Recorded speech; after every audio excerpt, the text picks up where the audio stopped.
नमस्कार।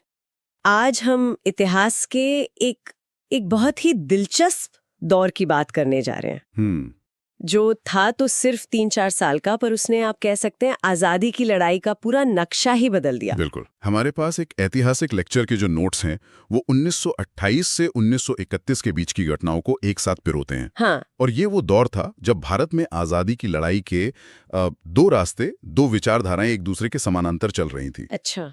एक तरफ गांधी जी का अहिंसक सत्याग्रह था, जिसकी ताकत दुनिया देख रही थी। बिल्कुल, और दूसरी तरफ भगत सिंह और चंद्रशेखर आजाद जैसे क्रांतिकारी थे जिनका मानना था कि आजादी मांगने से नहीं, छीनने से मिलेगी।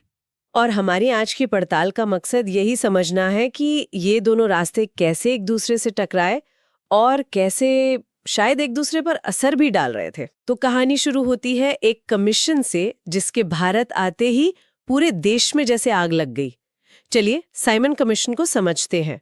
पहली नजर में लगता है कि गुस्सा सिर्फ इस बात पर था कि उसमें कोई भारतीय नहीं था, लेकिन क्या ये सिर्फ सम्मान की बात थी या इसके पीछे कोई गहरा राजनीतिक डर भी था? ये बहुत अच्छा सवाल है। सम्मान की बात तो थी ही, वो भी बहुत बड़ी। हाँ। आप सोचिए, आपके घर का भविष्य तय करने के लिए 7 लोग आए हैं, उस सातों के सातों पड़ोसी हो, घर का कोई सदस्य ही ना हो। ये तो सीधा सीधा अपमान था। बिल्कुल, लेकिन इसके पीछे एक गहरा राजनीतिक डर भी था।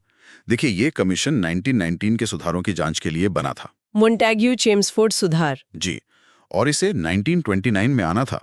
लेकिन ब्रिटेन की जो कंजर्वेटिव सरकार थी, उन्हें डर था कि वो अगला चुनाव हार जाएंगे और लेबर पार्टी की सरकार आ जाएगी। सही, और लेबर पार्टी शायद भारत को ज्यादा अधिकार दे दे। ओहो, तो उन्होंने जानबूझकर इसे एक साल पहले 1928 में ही भारत भेज दिया ताकि वो अपने हिसाब से एक रिपोर्ट तैयार करवा सके।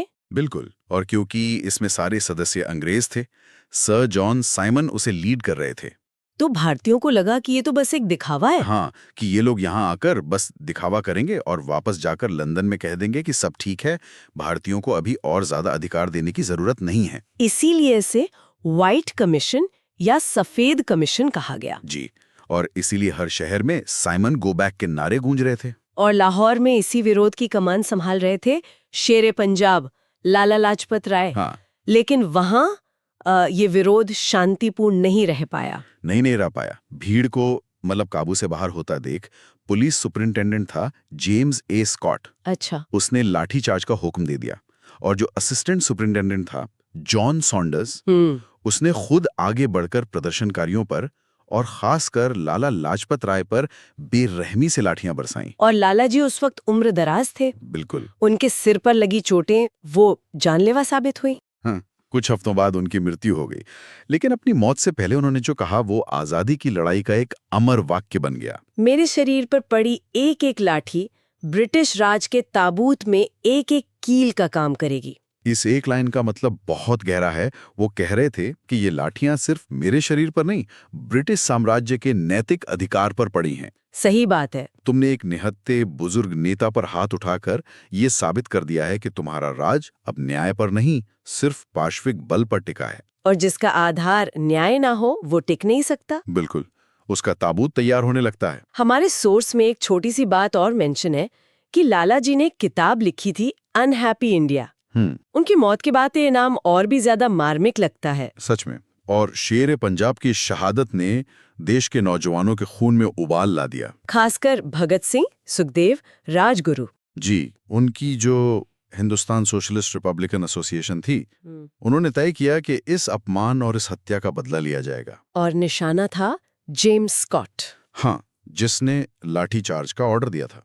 लेकिन यहाँ इतिहास में एक मोड़ आता है। उनसे पहचानने में भूल हो जाती है। हाँ, 17 दिसंबर 1928 को जब उन्होंने अपनी योजना को अंजाम दिया तो उन्होंने स्कॉट की जगह जॉन सॉन्डर्स को मार गिराया। अच्छा, जिसने असल में लाठियां चलाई थीं। बिल्कुल, इसे ही लाहौर षड्यंत्र या सॉन्डर्स हत्याकांड कहा जाता है। बदला तो ले लिया गया, लेकिन एक गलत पहचान के साथ। और इसके बाद इन क्रांतिकारियों को लाहौर से भागना पड़ा। जी, तो एक तरफ उत्तर भारत में ये सब चल रहा था, बदला, खून और छिपने छिपाने का दौर। लेकिन ये समझना बहुत दिलचस्प है कि ठीक इसी समय देश के दूसरे कोने में, गुजरात में, अंग्रेजों के खिलाफ एक बिल्कुल अलग तरह की लड़ाई लड़ी जा रही थी। और जीती भी जा रही थी। हाँ, आप बारदोली सत्याग्रह की बात कर रहे हैं। जी, ये एक बेहतरीन उदाहरण है कि कैसे दोनों रास्ते एक साथ चल रहे थे। 1928 में ही बंबई सरकार ने गुजरात के बारदोली तालुका में किसानों पर लगान मतलब लैंड टैक्स। अचानक 30% बढ़ा दिया। हाँ, 30%। किसानों के लिए तो ये कमर तोड़ देने वाला फैसला था। और तब एंट्री होती है वल्लभ भाई पटेल की। ये आंदोलन उनके राजनीतिक करियर का एक बहुत बड़ा टर्निंग पॉइंट माना जाता है। बिल्कुल, उनका तरीका कमाल का था। वो सिर्फ विरोध नहीं कर रहे थे, वो एक तरह से एक समानांतर सरकार चला रहे थे। अच्छा। उन्होंने पूरे तालुके को कैंपों में बांटा, हर कैंप का एक लीडर बनाया और हजारों वॉलंटियर तैयार किए। संदेश साफ था, कोई भी किसान बढ़ा हुआ लगान नहीं देगा। और जो किसान कमजोर पड़ते उन पर सामाजिक दबाव बनाया जाता था। जी, सरकार ने जमीन और मवेशी जब्त करने शुरू कर दिए, लेकिन पटेल ने किसानों को समझाया कि वो अपनी जमीनें छोड़ दें पर टैक्स ना दें। और इस आंदोलन में महिलाओं की भागीदारी भी बहुत ज्यादा थी। बहुत ज्यादा। महिलाओं ने बढ़ चढ़कर हिस्सा लिया और नतीजा ये हुआ कि सरकार पूरी तरह से थक गई। उन्हें कोई टैक्स नहीं मिल रहा था और जब्त की हुई जमीन खरीदने वाला भी कोई नहीं था। बिल्कुल। आखिरकार सरकार को झुकना पड़ा। उन्होंने एक जांच कमेटी बनाई और बढ़े हुए लगान को 30% से घटाकर सिर्फ 6% कर दिया। ये तो बहुत बड़ी जीत थी, अहिंसक प्रतिरोध की। बहुत बड़ी। और इसी जीत ने वल्लभ भाई पटेल को सरदार बना दिया। हमारे सोर्स में ये भी लिखा है कि ये उपाधि उन्हें बारदोली की महिलाओं ने दी थी, लेकिन सार्वजनिक मंच से इसकी घोषणा गांधी जी ने की। हाँ, इसीलिए दोनों का नाम आता है। तो देखिए, एक तरफ पटेल की जीत ये दिखा रही थी कि अंग्रेज सरकार अहिंसक संगठित दबाव के आगे झुक सकती है। तो दूसरी तरफ भगत सिंह ये साबित कर रहे थे कि देश का युवा अब और इंतजार करने के मूड में नहीं था। तो एक तरफ गुजरात में बिना खून बहाए एक बड़ी जीत हासिल हुई, लेकिन लाहौर में जिन क्रांतिकारियों का खून खौल रहा था वो इस रास्ते पर शायद यकीन नहीं करते थे। सॉन्डर्स की हत्या के बाद उनका अगला कदम क्या था? देखिए, छिपकर रहना तो उनके फितरत में नहीं था। बिल्कुल नहीं। बल्कि उन्होंने महसूस किया कि इस तरह भागते रहने से लोगों में गलत संदेश जाएगा। लोग सोचेंगे कि क्रांतिकारी तो बस हत्या करके भाग जाते हैं। उन्हें अपनी विचारधारा, अपना मकसद पूरे देश तक पहुंचाना था। एकदम। उन्हें एक ऐसा धमाका करना था जिसकी गूंज पूरे हिंदुस्तान और लंदन तक सुनाई दे। और इसके लिए उन्होंने चुना दिल्ली की सेंट्रल असेंबली को। ये कमाल का स्ट्रेटेजिक शिफ्ट है। मतलब बदला लेने के लिए हत्या करने से लेकर अपनी बात कहने के लिए गिरफ्तार होने का प्लान बनाना। ये दिखाता है कि वो सिर्फ बागी नहीं थे, बल्कि बहुत चतुर पॉलिटिकल थिंकर भी थे। हाँ। 8 अप्रैल 1929 को भगत सिंह और बटुकेश्वर दत्त असेंबली में दर्शक दीर्घा में जाकर बैठ गए। उस दिन वहां दो बहुत ही विवादित बिलों पर चर्चा हो रही थी, पब्लिक सेफ्टी बिल और ट्रेड डिस्प्यूट बिल। जी। हमें इन बिलों के बारे में थोड़ा और समझना होगा, क्योंकि यही उस एक्शन का असली कॉन्टेक्स्ट है। ये बिल थे क्या? ट्रेड डिस्प्यूट बिल का मकसद था फैक्ट्रियों में मजदूरों के हड़ताल करने के अधिकार को छीनना। और पब्लिक सेफ्टी बिल, वो तो और भी खतरनाक था। हाँ, वो सरकार को किसी भी संदिग्ध व्यक्ति को, खासकर विदेशियों को, बिना मुकदमे के देश से निकालने की ताकत दे रहा था। असल में ये कम्युनिस्ट विचारधारा को कुचलने के लिए बनाया गया था। बिल्कुल। ये सीधे सीधे नागरिक आजादी पर हमला था। तो जैसे ही इन बिलों को पास करने की घोषणा हुई, भगत सिंह और दत्त ने असेंबली में 2 बम फेंके। हाँ, और उनका मकसद किसी को मारना नहीं था, है ना? नहीं, बिल्कुल नहीं। उन्होंने जानबूझकर खाली बेंचों पर बम फेंके। वो बम भी बहुत कम ताकत के थे, जिनसे सिर्फ धुआं और आवाज हो। और फिर उन्होंने पर्चे फेंके जिन पर लिखा था, बहरों को सुनाने के लिए धमाके की जरूरत होती है। वाह। और फिर उन्होंने नारे लगाना शुरू कर दिए, इनकलाब जिंदाबाद, साम्राज्यवाद का नाश हो। और सबसे बड़ी बात, वो भागे नहीं, वो वहीं खड़े रहे। उन्होंने खुद को गिरफ्तार होने दिया। वो चाहते थे कि उन पर मुकदमा चले, ताकि अदालत उनके लिए एक मंच बन जाए जहां से वो अपनी आवाज पूरे देश तक पहुंचा सकें। और यहीं एक बहुत जरूरी बात है जो अक्सर लोग भूल जाते हैं।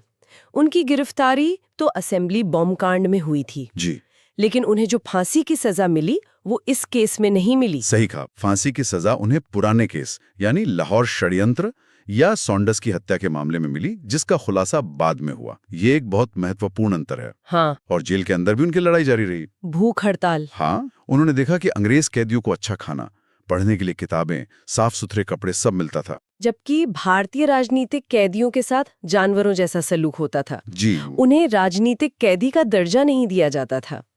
इसके खिलाफ भगत सिंह और उनके साथियों ने भूख हड़ताल शुरू कर दी। हाँ। और ये कोई 1-2 दिन की हड़ताल नहीं थी, ये महीनों चली। और इसी दौरान 64 दिन तक लगातार भूखे रहने के बाद एक और महान क्रांतिकारी जतिन दास शहीद हो गए। उनकी शहादत ने पूरे देश को हिलाकर रख दिया था। बिल्कुल। अंत में मुकदमे का फैसला आया। 23 मार्च 1931 को भगत सिंह, सुखदेव और राजगुरु को लाहौर सेंट्रल जेल में फांसी दे दी गई। फांसी से ठीक पहले के जो कुछ पल है उनसे जुड़ी कहानियां आज भी रोंगटे खड़े कर देती हैं। जी। कहते हैं जब जल्लाद उन्हें बुलाने आया तो वो लेनिन की जीवनी पढ़ रहे थे। उन्होंने कहा, ठहरो, एक क्रांतिकारी दूसरे क्रांतिकारी से मिल रहा है।